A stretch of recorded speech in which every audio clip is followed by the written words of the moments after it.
자유민주주의와 자유시장 경제, 헌법과 참정권, 지금은 너무나도 당연하게 느껴지는 것들이잖아요. 이거 누가 만들었을까요? 네, 대한민국 건국 대통령 이승만이에요. 여러분은 이승만 하면 뭐가 생각나요? 친일? 부정선거? 독재자? 이승만을 역사에서 지우고 깎아내릴수록 이득을 보는 세력은 누굴까요? 이승만이 악마가 될수록 천사가 되는 세력은 누굴까요? 그리고 이승만이 평생 싸웠던 세력은 누굴까요? 공산주의 세력이죠. 요즘 세상에 공산주의가 어딨냐고요? 철진한 70년대 반공교육하지 말라고요. 그럼 제가 한번 여쭤볼게요. 공산주의가 뭔데요? 사유재산 제도의 부정과 공유재산 제도의 실현으로 빈부의 차를 없애려는 사상을 가진 사람. 생각보다 별거 없죠. 여러분, 공산주의는 멀리 있는 게 아니에요. 무슨 시뻘건 괴물들을 말할 때나 쓰는 그런 단어가 아니에요. 여러분, 공산주의는 좋은 거예요? 나쁜 거예요? 그쵸, 나쁜 거죠. 여러분은 이미 알고 있잖아요. 근데 이 당연한 걸 80년 전 조상들은 몰랐어요. 그래서 이승만 대통령이 남쪽에 따로 정부를 세우자고 했을 때 모든 사람이 평등하게 잘 사는 공산주의가 뭐가 문제냐, 왜 갑자기 남쪽에만 나라를 세우자고 하냐면서 반대하는 세력이 굉장히 많았어요. 북한은 지금도 공산주의가 더 우월하다고 믿고요. 그 반대를 무릅쓰고 건국을 해야 되는데 얼마나 힘들었겠어요. 하나의 나라가 탄생되는 데는 수많은 과정이 수반됩니다. 첫 번째, 영토를 확보해야죠. 두 번째, 건국 이념을 정해야죠. 공산 이념으로 할지 자유 이념으로 할지. 세 번째, 국가 형태를 정해야죠. 국가사를 결정하는 최고 권력인 주권, 이 주권이 국민에게 있는 공화제로 할지, 헌법의 범위 내에서 군주가 최고 권력인 입헌군주제로 할지, 헌법이고 나발이고 군주가 절대 권력인 전제군주제로 할지. 네 번째, 공화제로 결정했다면 대통령을 보좌하는 내각을 선출하고 의회를 구성하는 유능한 의원들도 선출해야죠. 다섯 번째, 군대를 갖춰서 힘들게 설립한 이 국가를 보호할 수 있어야죠. 여섯 번째, 경제를 계속 발전시켜서 다른 나라보다 부유해지는 걸 목표로 해야죠. 일곱 번째, 나라가 부유해졌다면 하류계층 복지를 해야죠. 이게 나라를 세우는 과정이에요. 나라를 세우는 건 난이도 불지옥 등급의 퀘스트 같은 거예요. 대한민국은 이 불지옥 퀘스트를 클리어한 극소수 나라 중에 하나죠. 2차 세계대전이 끝나고 이 퀘스트를 클리어하지 못해서 비참하고 가난하게 사는 나라는 셀 수도 없이 많죠. 대표적인 예가 저기 윗동네 북한이죠. 대한민국 임시정부는 국가의 필수 요소인 영토, 국민, 주권, 이 세 가지가 전혀 존재하지 않았어요. 상해에 있는 임시정부를 제대로 된 국가로 본 나라가 전 세계에 하나라도 있었을까요? 여러분, 자유민주주의 이념으로 공화제 나라 건국, 경제력 떡상, 이런 어마어마한 업적을 조선왕조 끝나고 바로 성공시킨 것만 해도 올타임 레전드예요. 이런 고마운 사람들한테 민주주의는 왜 불완전했냐, 복지는 왜 부족했냐, 공산주의 세력 제압하려다가 민간인까지 피해를 주면 쓰냐, 이런 식으로 말하면 안 되죠. 아니, 소말리아보다 못 살았던 생 거지 나라에서 민주주의가 이제 막 생겼는데 흠없이 완전하게 이루어지면 그게 더 이상한 거 아닌가요? 모쏠 찐따 친구가 처음으로 여자친구를 만들어 왔으면 잘했다고 말하지, 근데 너 왜 그런 식당을 갔어? 너 왜 그런 쓸데없는 말을 했어? 이렇게 욕부터 하진 않잖아요. 대한민국은 그 누가 뭐라 해도 건국 초기에 끝내주는 리더 만나서 건국 초기 이념으로 지금까지 개꿀을 빨고 있는 나라고, 지난 70년간 계속해서 미친듯이 세계가 놀랄 정도로 발전하고 있어요.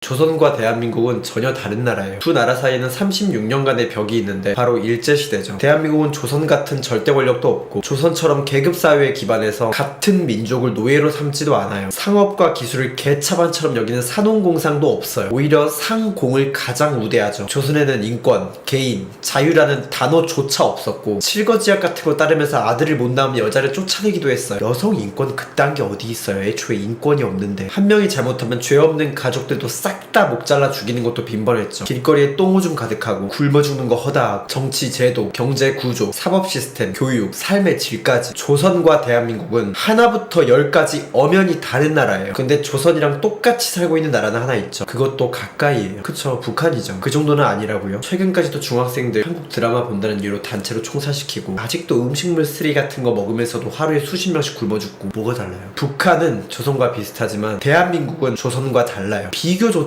불가능해요. 그리고 수백 년간 존재하던 나라가 무력에 의해 강제로 다른 나라에 편입됐다가 다시 독립을 한 상황이면 잃어버렸던 걸 되찾은 감동도 느꼈을 테니까 보통은 원래의 모습으로 돌아갈 확률이 높겠죠. 그게 북한이고요. 근데 대한민국은 놀랍게도 조선으로 회귀하지 않았어요. 이승만이 당시 대한민국 사람들은 있는지조차 몰랐던 개념인 자유와 시장의 가치를 기반으로 아무것도 없는 나라의 국회, 헌법, 군대 같은 현대국가의 틀을 조직했으니까요. 새로운 국가를 탄생시키는 과정은 어마어마한 거고, 그래서 어떤 나라든 그 나라 우리나라를 처음 만든 사람을 국부로 인정하고 후손들이 감사하며 기리는 게 당연한 건데 왜 우리나라는 이승만을 숨기려고 하는지 이해가 안 가요. 여성에게 투표권을 처음 준 것도 이승만이에요. 스위스보다 더 빨리요. 이게 얼마나 어마어마한 일인데요. 지금 이승만 대통령을 욕하는 여성분들은 한 번만 다시 생각해봤으면 좋겠어요. 감사한 거잖아요. 조선과 대한민국은 같지 않아요. 애초에 25살에 이승만이 한성 감옥에 들어간 이유가 뭐겠어요. 처음부터 한반도 땅에 절대 왕정 조선이 아닌 새로운 현대국가 건설을 꿈꿨기 때문에 당시 조선 기준에서는 엄청난 반역죄니까요. 이승만은 감옥에 있던 5년 7개월 동안 독립정신, 청일전기 같은 책도 2권이나 쓰고 제대로 된 영어 교재도 없던 시절에 독학으로 영어를 마스터하는 걸 넘어서 다른 사람들이 영어를 배울 수 있게 영어사전까지 만들었어요. 지금으로부터 100년도 더 전에요. 감옥에서 나온 다음에 미국으로 가서 조시 워싱턴대 2년 장학생으로 입학, 철학전공 학사 취득, 하버드대 석사학위 취득, 프린스턴대 박사학위 취득, 루즈벨트 대통령까지 만나요. 5년 6개월 만에 미국 최고 대학을 거치면서 국제법과 정치학 박사가 된 거예요. 그 많은 걸 어떻게 5년 반 만에 땄겠냐. 부정한 방법으로 딴 거 아니냐 하시는 분도 계실 텐데 그럼 여러분도 외국인 신분으로 그 많은 학위를 어떤 특별한 부정한 방법을 써서 따보세요. 이런 고학력과 미국인의 사고방식 그리고 자유와 시장을 기반으로 한 선진 시스템을 이해한 이승만이 자유라는 단어도 개인이라는 단어조차 모르는 조선인들을 다시 마주했을 때 무슨 감정을 느꼈을까요? 눈이 하나밖에 없는 사람들이 모여 사는 그런 마을에 나 혼자만 눈이 10개 달린 생물체로 사는 기분이 아닐까요? 얼마나 괴리가 있겠어요. 이승만이 왜 그렇게 강경하고 독선적인 입장을 가질 수밖에 없었는지 조금만 생각을 해봅시다. 그 시기는 러시아 혁명이 성공하고 소련을 기반으로 공산주의가 떠오르는 시기였는데 세계 2차 대전이 끝날 때까지 공산주의 사상은 계속 퍼져나가요. 모두를 평등하게 해주겠다는 정신나간 사상에 그 당시 한반도의 지식인들까지 상당수 동의하던 시절이었어요. 근데 지금 봐요. 공산주의 때문에 잘 살게 된 나라가 단 하나라도 있나요? 악마와 타협하기보다는 악마를 강경하게 거부하는 지도자가 훨씬 훌륭한 거예요.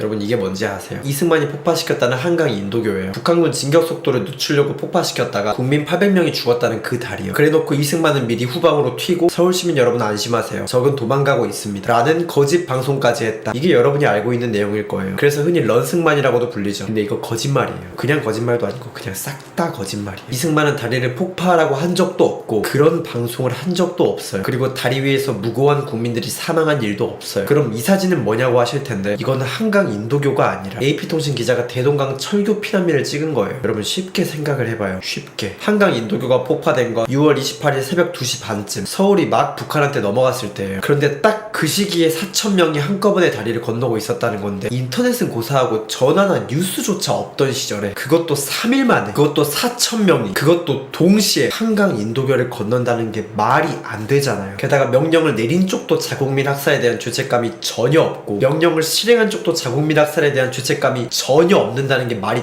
되냐고요. 한 나라의 대통령이 굳이 사람들이 가득 차 있는 다리를 폭파시켜서 얻는 이득이 뭔지도 한번 생각을 해보세요. 그리고 전쟁 초반 아비규환 같은 상태에서 적군의 침략을 늦추고 시간을 벌려고 하는 행동이 나쁜 건 아니죠. 그리고 다리 폭파 계획은 이승만이 아니라 최병덕 참모총장이 세웠고 그걸 실행한 게 최창식 대령이에요. 6월 28일 새벽 2시 반 다리를 건너는 시민들이 없는 시점에서 이루어졌어요. 최창식 대령은 다리에서 40분간 아군이 건너가는 걸 대기 후에 폭파했다고 증언했고요. 당시 폭탄을 설치했던 공병대의 이창복 중위도 폭파 당일 다리 밑에 시체가 둥둥 떠있거나 하는 광경은 없었다고 증언합니다. 폭파 전에 통행을 막고 다리 옆에 부교를 가설해서 민간인을 이동시켰다는 증언과 증거 사진도 있습니다. 야, 최창식 대령은 군사재판에서 사형을 당하지 않았냐? 라고 하시는 분도 있는데 그건 다리를 빨리 끊는 게 경솔했다는 거에 책임을 진 거지 국민 수백 명을 죽인 걸 책임진 게 아니에요. 그리고 최창식 대령은 처형 14년 후에 재심 미뤄지고 무죄가 됩니다. 그리고 2013년 우리 법원에서 6.25 때 한강다리 폭파가 위법이 아니라고 판결했어요. 게다가 이승만이 방송했다는 국민 여러분 안심하세요. 서울은 안전합니다. 이것도 전부 거짓말이에요. 6월 27일 미군에서 기록한 영어 번역본은 이겁니다. 내용이 아예 달라요. 물론 그럼에도 아무 희생 없이 다리를 폭파했으면 좋았겠죠. 그리고 전쟁 초기 며칠간의 시간을 벌어줬던 건 엄연한 사실인데다가 당장 적군에게 죽을 수도 있는 야만적이고 긴박한 상황에서 완벽하고 이상적인 결과를 바라는 건 잘못된 거고 그래서 이걸 아쉬운 점이 있다 정도가 아니라 부지성으로 욕하는 것도 잘못된 건데 한술 더 떠서 이승만 개인으로만 개인의 문제로만 연결지는 것도 잘못된 거예요. 그리고 전쟁에서 지도자의 역할이 뭔지 한 번만 생각해봐요. 거기서 이승만이 장렬하게 전사했어야 됐나요? 리더가 목숨을 버리는 건 오히려 무책임한 행동이라고 생각합니다. 그리고 이 사건에서 확실하게 해야 되는 건 북한군이 침략하지 않았다면 애초에 다리를 끊을 일도 없었다는 거예요. 6.25는 선전포고 없이 새벽에 갑자기 민간인 학살하면서 시작된 전쟁이라 아군의 초기 대응이 서투른 건 어쩔 수 없는 일인데, 침략을 한 사람보다 목숨 걸고 침략에 맞서 싸운 사람이자 피해자이기도 한 사람한테 과도한 욕을 퍼붓는 건 잘못된 거라고 생각합니다. 전쟁을 해보지도 않은 후손들이 목숨 걸고 우리나라를 지켜준 선조들을 방구석에서 타닥타닥 까고 있는 거 보면 진짜 얼굴이 화끈거려요. 한 전쟁을 평가할 때는 전체를 봐야 되고 결국 지도자가 나라를 지켜냈는지가 비중이 가장 높은 평가 요소로 채택되어야 되는데, 이승만이 북한으로부터 지켜낸 나라에 살면서 이승만이 나라를 지켰다는 사실은 이악 물고 무시하고 미국도 엮지 말고 후방 대피도 하지 말고 다리도 폭파하지 말았어야 된다는 말 같지도 않은 판타지 소설에나 나오는 그런 이상적인 상황만 요구하는 건 부끄러운 일이에요.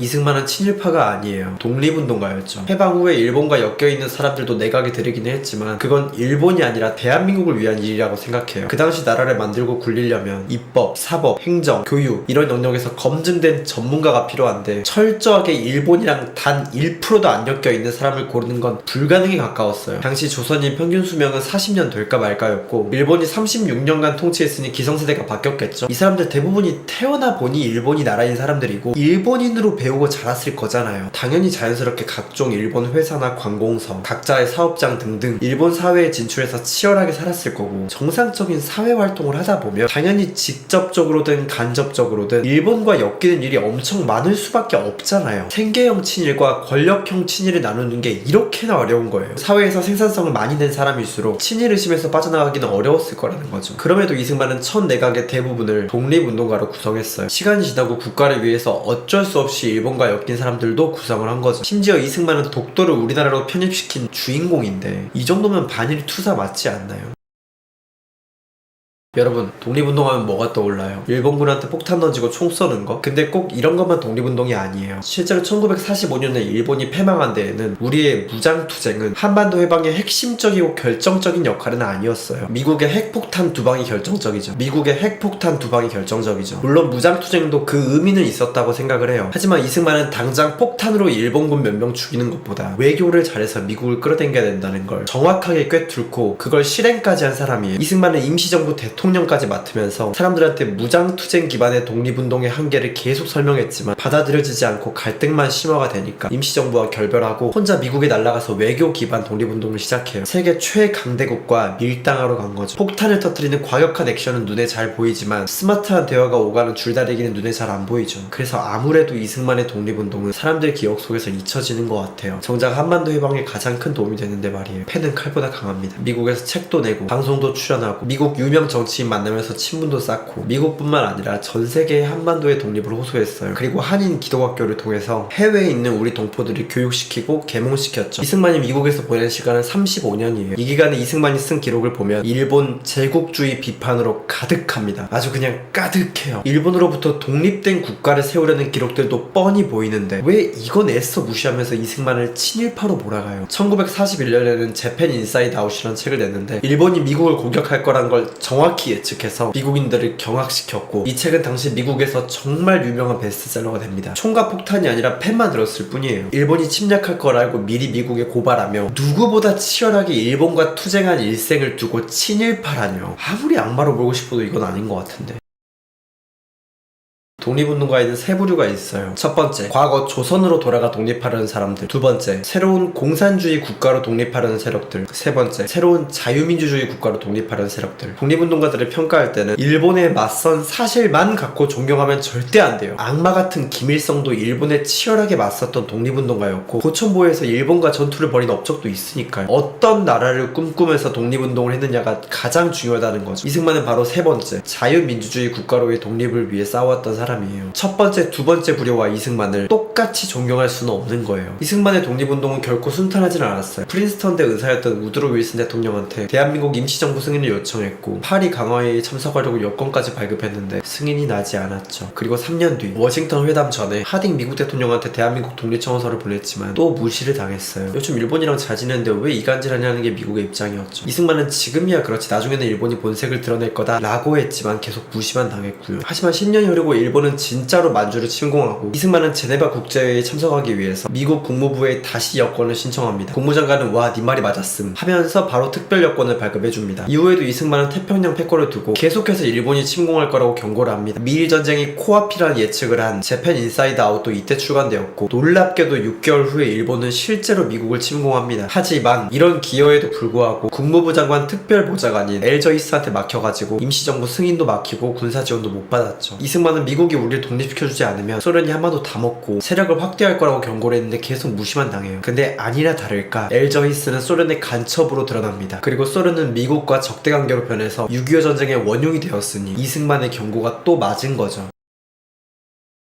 이승만에게도 빛이 찾아옵니다. 미국 트루먼 대통령이 공산주의에 저항하는 나라들을 싹 다 지원해주겠다고 선언을 시작했어요. 무차별적으로 그냥 막 지원을 해주는 거예요. 이걸 마셜 플랜이라고 해요. 트루먼은 공산주의를 정말 극혐했거든요. 다시 말해 트루먼 대통령은 대한민국의 은인인 거죠. 이승만은 트루먼한테 편지까지 쓰면서 지원을 열심히 요청합니다. 자, 이제 이승만이 그토록 호소했던 남한 단독정부 수립에 힘이 실립니다. 이승만이 통일을 못 시키고 한반도를 반으로 분단시킨 건 잘못된 거 아니냐라고 하실 수 있는데 여러분은 통일된 공산주의 국가가 좋아요? 분단된 자유민주주의 국가가 좋아요? 이게 질문이에요. 당시에는 북한과 소련이 공산주의의 물결을 마구 내뿜고 있어서 통일된 자유민주주의 국가를 도저히 만들 수가 없었어요. 이건 마치 파도가 덮쳐서 다 풍비박산될 뻔한 마을이 있는데 치열한 방어와 투쟁 끝에 반이라도 건져낸 마을 이장님한테 왜 전부 다 지켜내지 못했냐고 비난하는 거랑 뭐가 달라요? 이승만은 한반도를 반으로 쪼갠 시발점이 아니라 한반도의 절반이라도 건져내서 대한민국을 세운 국부입니다. 민주주의가 뭘까요? 국가의 권력이 국민한테 있는 거죠. 왕이 아니라 국민들이 국가의 주인인 거죠. 그래서 다수결로 국가의 리더를 뽑죠. 민주주의는 언뜻 보면 완벽한 정치제도 같은데 다수의 결정이라는 건 항상 오른쪽으로만 흘러가는 게 아니에요. 이 다수결의 머릿수를 늘리려고 거짓 선동을 하는 세력들도 판치기 쉽기 때문에 진실된 소수의 자유가 뭉개지는 경우도 생겨요. 그래서 민주주의는 반드시 개인의 자유를 뭉개지 못하게 안전장치가 필요해요. 자, 제가 지금 유튜브에서 이승만에 관한 진실을 마구마구 말한다고 쳐요. 인민민주주의에서는 여론을 조성해가지고 저를 언제든지 퇴출시킬 수가 있어요. 하지만 자유민주주의에서는 민주주의보다 자유가 우선하기 때문에 아무리 전국민이 청원을 하던 어쩌던 욕을 퍼붓고 구글에 신고를 하던 말던 제가 진실을 말하는 걸 멈출 수는 없어요. 자유민주주의에서 개인의 자유를 제한할 수 있는 건 오직 법이죠. 제가 법만 지킨다면 쪽수가 아무리 밀려도 자유를 누릴 수 있는 게 자유민주주의예요. 인민민주주의, 자유민주주의 뭐가 더 좋을까요? 저기 윗동네 보면 알 수 있죠. 한반도는 조선을 포함해서 어마어마한 세월 동안 철저하게 지주제를 운영했어요. 땅 주인과 소장농으로 구분되었고 소장농은 땅 주인한테 땅을 빌려서 농사를 짓고 생산물을 바치는 사실상 노예였죠. 당연히 땅 주인은 양반이었고 일을 안 해도 엄청난 이익을 봤어요. 소장농은 죽어라고 일해도 평생 가난을 벗어날 수 없었고요. 농사는 누구나 논밭을 보는 순간 생산물 상황을 한눈에 바로바로 파악할 수가 있어서 소장농은 생산물을 몰래 빼돌리거나 수확량을 속이는 게 어려웠어요. 그래서 양반들한테 아무런 저항도 못하고 그대로 착취당하면서 비참하게 살았죠. 그래서 양반들은 착취하기 딱 좋은 농사를 천하지대본이라고 올려치고 얼만큼 팔렸는지 알 수 없어서 착취하기가 어려운 상인들을 엄청 천하게 여겼어요. 조선의 산업공산 구조에는 양반들의 괘씸하고 못된 의도가 숨어있는 거예요. 이승만은 이 그지같은 구조를 깨고 현대 국가로 바로 서기 위해서 농지개혁을 결심해 약탈 구조를 그대로 두면 근대 국가의 국민이 탄생할 수 없다고 본 거죠. 인격적 자립이라는 건 경제적 자립이 이루어질 때 완전해질 수 있으니까요. 결국 대한민국의 건국과 동시에 대한민국 모든 지주들의 농지 상한선을 3헥타르로 제한하고 이걸 넘는 농지는 모두 나라에서 유상으로 가져가고 전국의 소장농들한테도 모두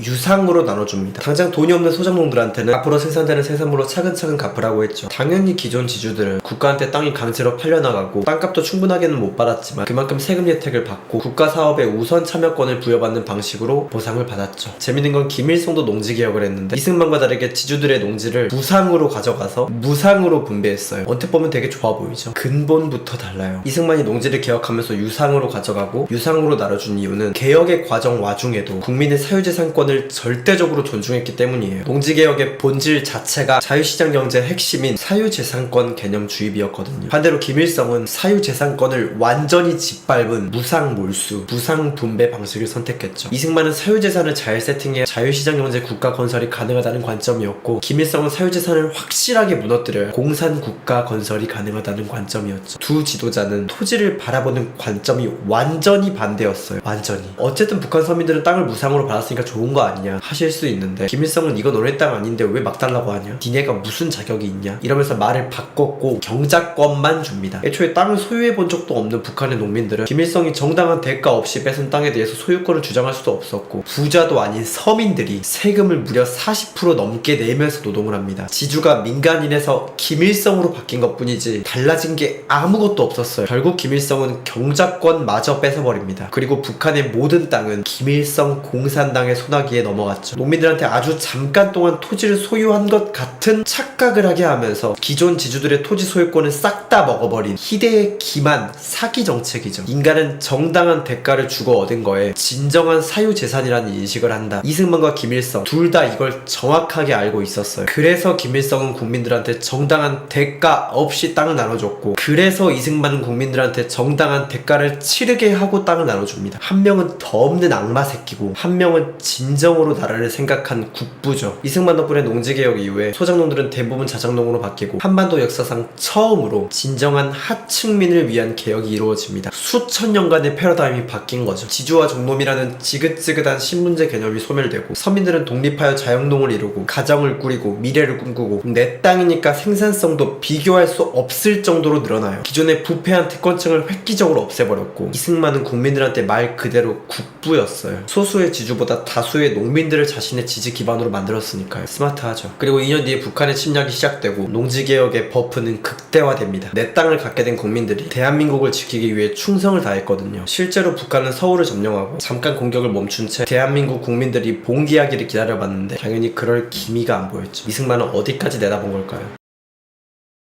자유, 인권, 주권, 시장경제, 사유재산, 이런 게 별거 아닌 것 같아도 서구권에선 이 하나하나를 쌓기 위해서 어마어마한 희생을 겹겹이 거쳤어요. 근데 우리는 이승만 덕분에 이 모든 걸 한 번에 꿀꺽했죠. 심지어 최초의 법을 만든 재헌국회 국회의장도 이승만이었어요. 재헌헌법을 공표하면서 대한민국이라는 국호도 공표했죠. 그리고 1948년 12월 12일 유엔 총회에서 58개국 중 48개국의 찬성으로 한반도 내 유일한 합법 정부로 승인을 받아요. 이때부터 정식으로 국제사회의 일원이 된 거죠. 고종이 본인을 황제라고 내세우면서 출범시켰던 대한제국도, 식민지 시절 대한민국 임시정부도 평생 꿈만 같았던 국제사회의 정식 일원, 그 꿈이 드디어 이뤄진 거죠. 정식 국가로 인정받기 위한 세 가지 요소, 영토, 국민, 주권이 모두 확보돼서 완전한 현대 국가로 대한민국이 인정받은 순간이에요. 김일성은 대한민국을 침략하기 전에 남한 곳곳에 지령을 내려서 공산폭동과 무장반란을 일으켰는데, 이승만은 이런 공산스러의 목적을 뻔히 알고 있어서 강경하게 진압을 했어요. 이 진압 과정에서 안타깝게도 민간인의 희생이 따랐고 현재 비극의 역사가 된 거예요. 하지만 민간의 희생은 전혀 없이 공산주의 폭도들만 쏙쏙 골라서 진압을 하는 건 정말 불가능에 가까울 정도로 어려운 일이었어요. 공산당 폭동이라는 절대 악에 맞서서 자유민주주의를 지키기 위해 벌어진 안타까운 사고를 두고 이승만이 일부러 민간인을 학살했다고 몰아가는 건 정말 잘못된 거예요. 그리고 공산폭동이 실패로 돌아갈 쯤인 4월쯤에 스탈린이 김일성한테 기습남침을 허용해주면서 비극이 시작됩니다.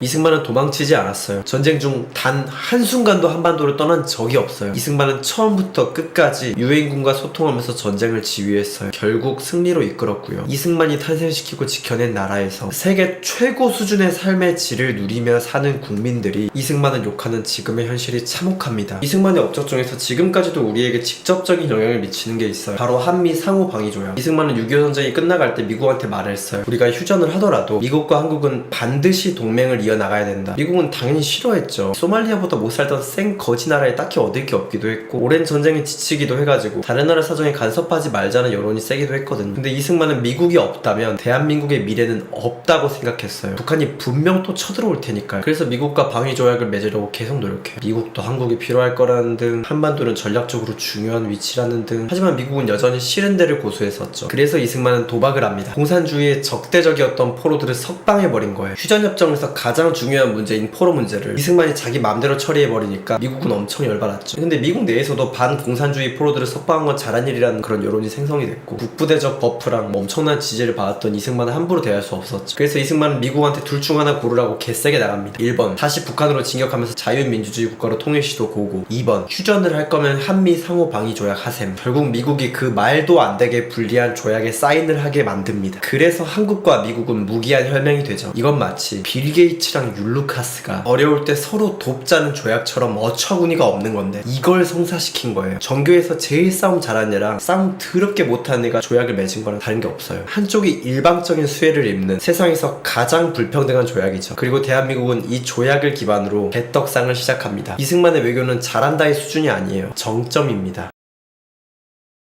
이승만은 폭군 독재자도 아니에요. 야 그럼 부정선거는 어떻게 설명할 거냐 라고 하실 텐데 당시 상대 대통령 후보 조병옥이 선거 직전에 병으로 세상을 떠나서 단독 후보가 돼버린 이승만은 그냥 당선 확정이었어요. 그냥 맞붙어도 이승만의 지지는 강력해서 걱정이 없었는데 당선이 이미 확정된 상황에서 이승만이 부정선거를 왜 해요? 게다가 그 시대 기준으로 85세면 장수도 그런 장수가 없었는데 대한민국을 세우기까지 해버린 그 상태의 노인이 권력욕이 있으면 얼마나 있었겠으며 권력욕에 더 갈증을 느꼈다면 스스로 물러나지도 않았겠죠. 문제는 당시 자유당 내의 참모들이 부통령으로 이기붕을 당선시키려고 부정선거를 저지른 거예요. 사실 이승만은 직접적인 책임은 없지만 자신의 아랫사람이 저지른 일에 대해서 도의적인 책임을 느껴서 스스로 물러난 거고 본인이 들여온 자유민주주의를 수호하기 위한 이승만다운 선택이죠. 이승만은 폭군이자 독재자였다. 이승만은 학생 시위가 무서워서 물러났다. 이 두 문장이 어떻게 공존할 수가 있는 거예요. 그 엄청난 규모의 중국과 소련 그리고 북한과 몇 년을 전쟁에도 물러서지 않았던 사람이 전쟁 초기의 위험한 상황에서 한반도를 떠나 망명정부를 세우라는 미국의 제안까지 거부하면서 목숨 걸고 남아있던 사람이 학생 시위가 무서워서 도망갔다뇨. 그게 무슨 말도 안 되는 소리예요. 이승만은 모아놓은 재산도 하나 없이 하와이로 돌아갑니다. 그리고 마지막까지 본인이 건국한 대한민국의 미래를 위해 기도하다가 쓸쓸히 세상을 떠나요. 이승만이 숨을 거두기 전 마지막 기도로 영상을 마칩니다.